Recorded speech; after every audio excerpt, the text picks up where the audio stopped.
Yeah. Palam. Bye-bye. Ah, cute naman.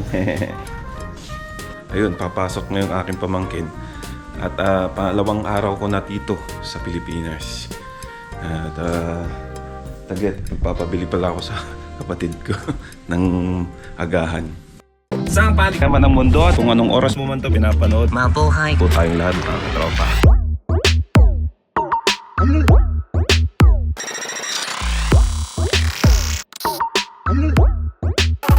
Grabeng ganda! Goodbye, Canada!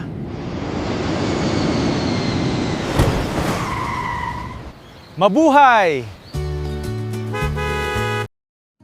Ay, nakakamiss dito. Ito pala yung aming simpleng bahay. Dati nung mga nandito ako sa Pilipinas, noong mga COVID time, dito ako nagbablog ako. Meron ako mga videos dito. Nagsisimula. Umaasa na sana palang araw mapansin, makilala, tapos kumita. Pamagitan ng pag-upload ng videos dito sa YouTube. Ganun. At yun. Ito na nga. Nandito na ako. Simpleng likod namin. Ayan. Simple. Simple lang kami. Tapos ito yung bahay namin. Tapos dito yung likod namin. Mangga. Ayan. Dito ako dati nag-put up ng computer shop nung pandemic.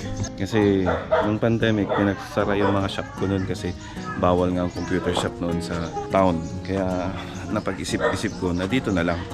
Bodega to, pero ginawa kong computer shop noon. Ngayon tingnan natin kung ano yung itsura. Ayun. Oops, sira na rin yung pintuan.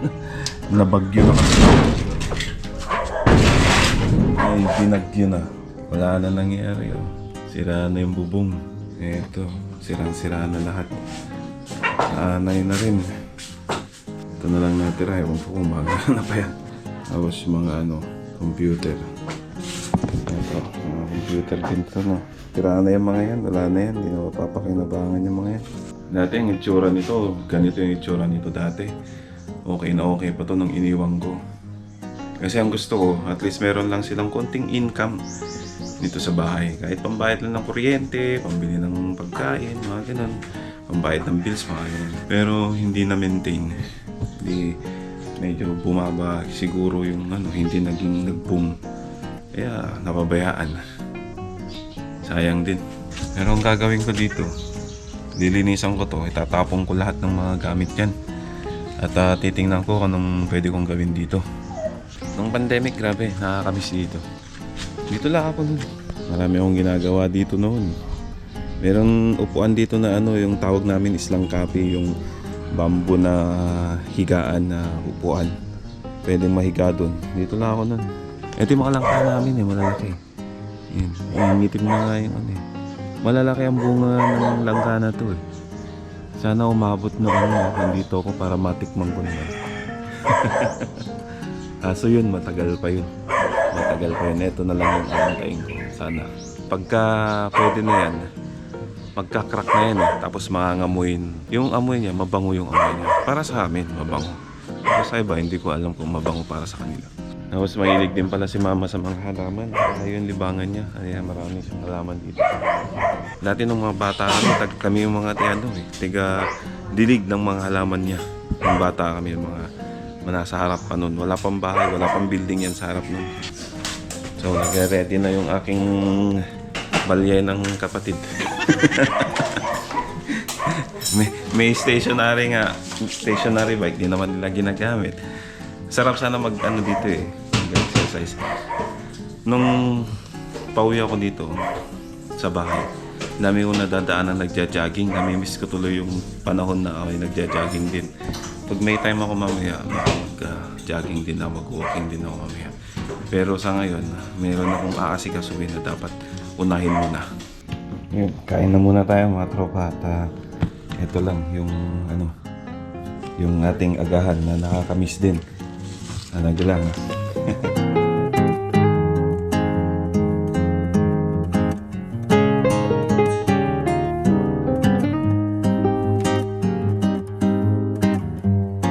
Lalabas na ako mga katropa at una kong pupuntahan diretso ako sa bangko dahil meron silang pinadala dito sa BDO. Meron kasi akong bank account on BDO.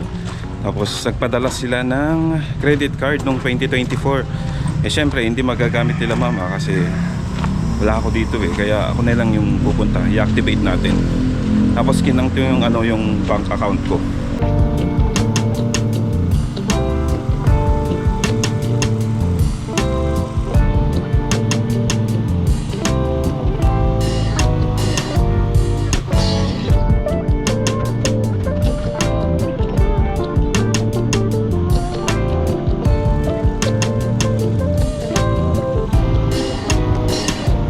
Napansin ko dito talagang medyo malaki na yung pagbabago. Sabi ko doon sa tricycle, pagpasensyahan na lang muna kasi wala akong budget. Kasi hindi pa ako nakapagpapalit. Ganun yun. So ito ngayon, punta tayo dito sa bangko para ayusin yung account ko. Tapos magpapalit na rin. Dahil napaaga ako doon sa bangko kasi 9 pa na nagbubukas yung bangko. So umakyat muna ako dito sa Pure Gold. Saka magtatanong dito sa exchange kung magkano palitan. Magkano palitan ng Canadian dollar? 34. Canadian dollar 34. Hindi siya 40 plus. Ang baba naman. Ha? Fixed rate na po yung ng company. Parang lugi ah. Oo, kasi pagka magpapalit kami, nasa 40 plus siya eh. Tapos dito 30. Ano po, iba-iba po yung rate ng bawat company, sir. Ano ba yun? Sure ka dun? Yes.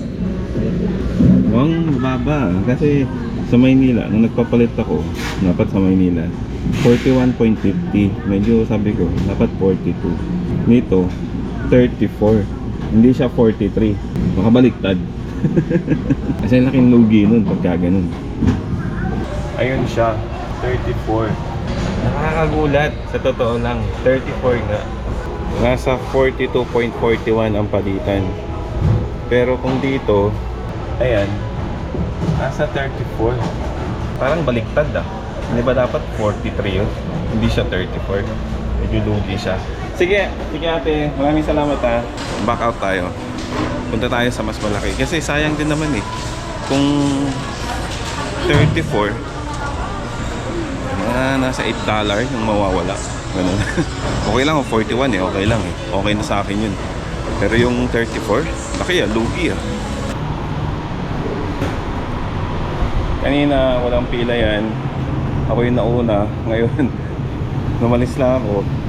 Nahaba na ng pila at nagbukas na rin. Pasok na tayo. Natapos din yung transaction ko dito sa video. May mga hindi pagkakaunawaan dahil matagal ding hindi na-update. Mag-withdraw sana ako sa passbook kasi passbook yung gamit ko. Nung nandito pala ako sa Pilipinas, nag-open ako ng kabayan na yung remittance. Every time na sumasahod ako sa Canada, nagde-deposit ako, like for example 1,000 or 5,000 pesos, nideposit ko sa kabayan. Naiipon yung pera ko dito. So at least para meron akong konting savings ba dito na magagamit pag nandito ako sa Pilipinas. Doon ako sa ibang branch, hindi dito sa branch nag-open nun. Yung firma ko doon sa ibang branch, gusto lang i-update. So parang nag-aalanganin sila kung ako nga yun. So okay lang, naiintindihan ko naman kasi bangko yan. So nakapag-withdraw pa rin ako kasi sabi ko wala akong pamasahe papunta doon sa kabilang branch dahil wala akong peso.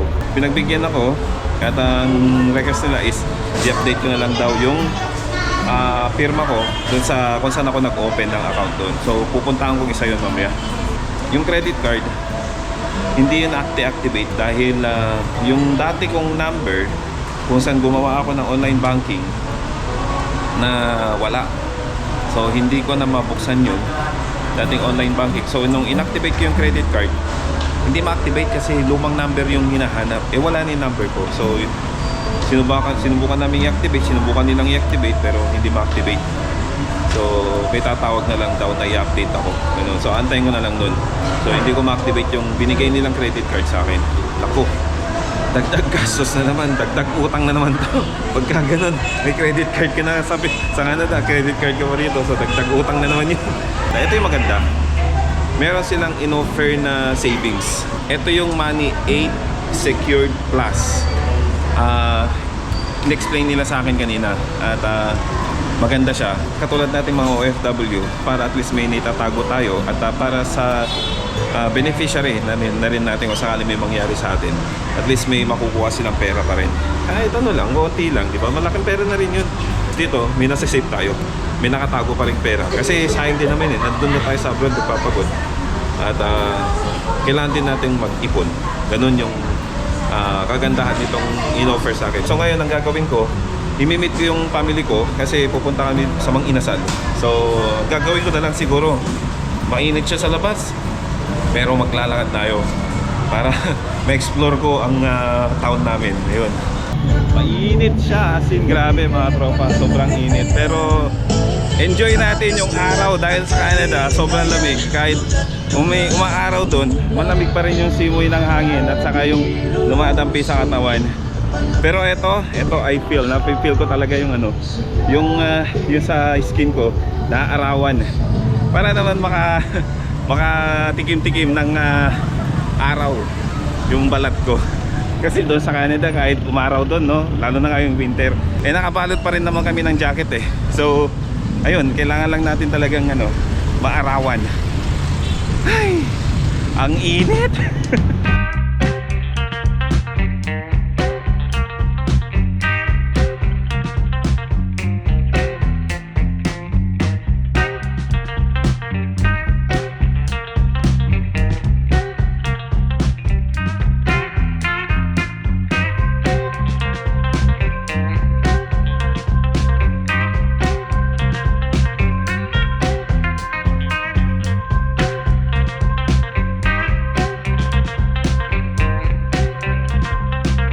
Naglalakad ako rito sa street, town namin.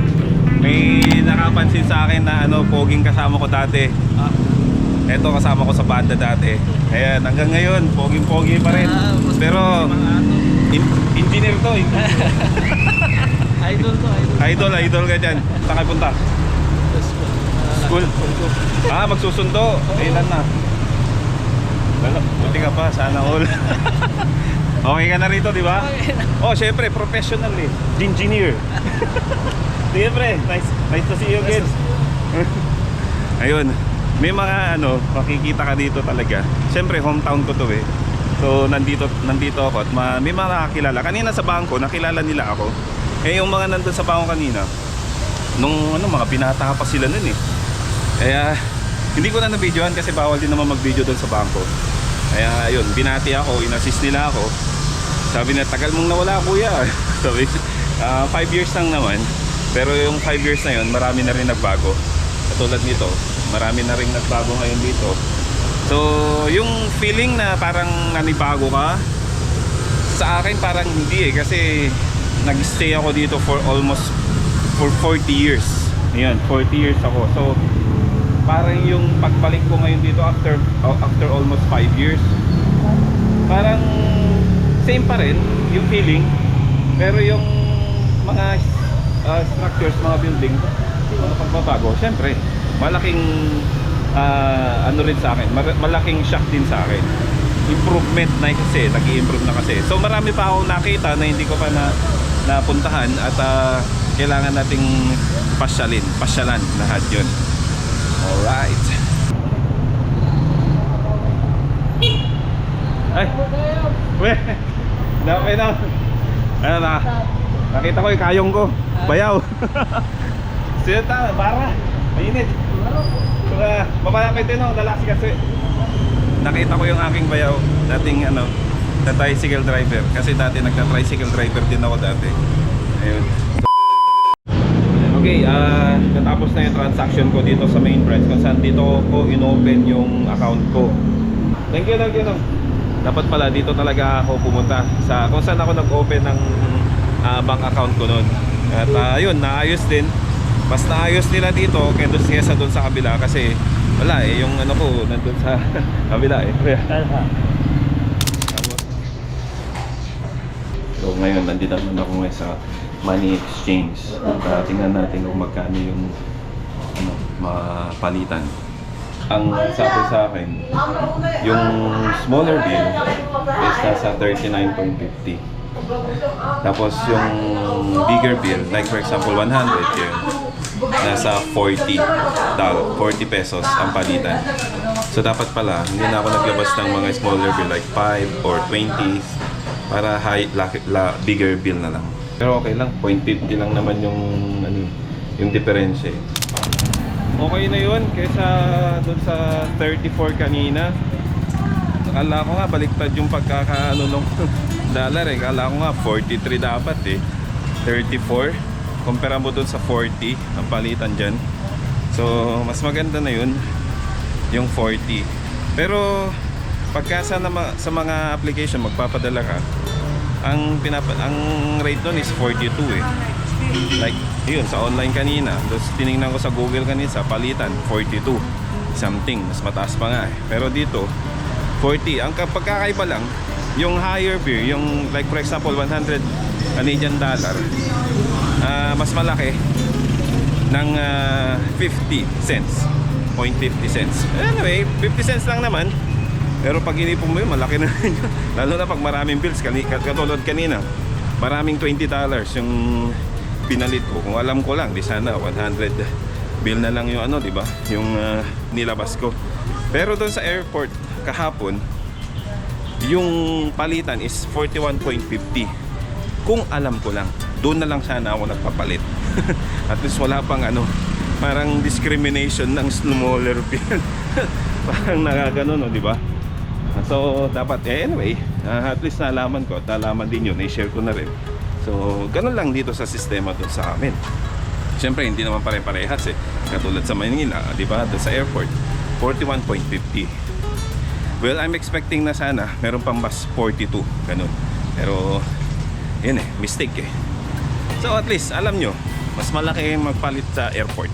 Pag lumabas na kayo, galing kayong nandun na kayo, magpapalit na kayo dun sa money exchange dun sa airport kung saan nandun ako kahapon. Anyway, naglalakad ako ngayon. Pupunta ako dun sa Mang Inasal kasi nandun na yung family ko at kakain kami dun. Doon kami mag-lunch. Baby, you give me ice and fire.